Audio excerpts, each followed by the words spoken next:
Subscribe to my channel అని చెప్పండి. Subscribe to Vinay Siddhu blogs. బొక్కేం కాదు, వరల్డ్ ఆఫ్ వినయ్. ఇంకా మ్యాటర్ ఏంటంటే బాడీలో బిర్యానీ లెవెల్స్ బాగా పడిపోయి భయ్యా, అందుకే బండి వేసుకుని బయలుదేరిపోం బిర్యానీ వేట కోసం. మాకు వైజాగ్ ఎంజాయ్స్ కొలు ఉన్నాయి, తాజ్ బిర్యానీ పాయింట్ కనిపించింది భయ్యా. ఆ 500 రూపీస్ నోటికి బొక్క ఉంది, మావాడు ఇవ్వాలి వద్దని ఆలోచిస్తాం. ఇక్కడ చికెన్ బిర్యానీ జస్ట్ 120 రూపీస్ అన్నారు. ఇంకా మేము అవుతాం ఆ 3 చికెన్ దమ్ బిర్యానీ ఇంటికి పార్సల్ పట్టుకెళ్ళిపోం భయ్యా. ఇంకా క్వాంటిటీ విషయానికి వచ్చేస్తే ఒక మనిషికి సఫిషియెంట్ గా సరిపోయేంత బిర్యానీ అయితే ఇచ్చారు. యాక్చువల్లీ మాకు కొంచెం డీ ఎక్కువ కదా, అందుకే డబల్ మసాలా కట్టమన్నాం. బిర్యానీ రైస్ అయితే చూడడానికి ఫ్లేవర్ఫుల్ గానే ఉంది. ఒక పీస్ ఇచ్చారు, ఒక ఎగ్ ఇచ్చారు అండ్ రైతా గ్రేవీ కూడా ఇచ్చారు. 120 రూపీస్ పర్లేదు, క్వాంటిటీ బాగానే ఉంది. లెగ్ పీస్ ఏమో మావాడికి పడిపోయింది. టేస్ట్ ఎలా ఉంది? బాగుంది. వాడికి ఏదైనా నచ్చింది. మీ సంగతి ఏంటి, ఎలా ఉంది bro taste?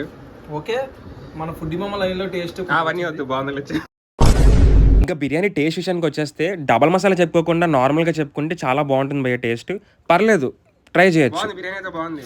You can try. Subscribe correct చెప్పాడు ఇప్పుడు.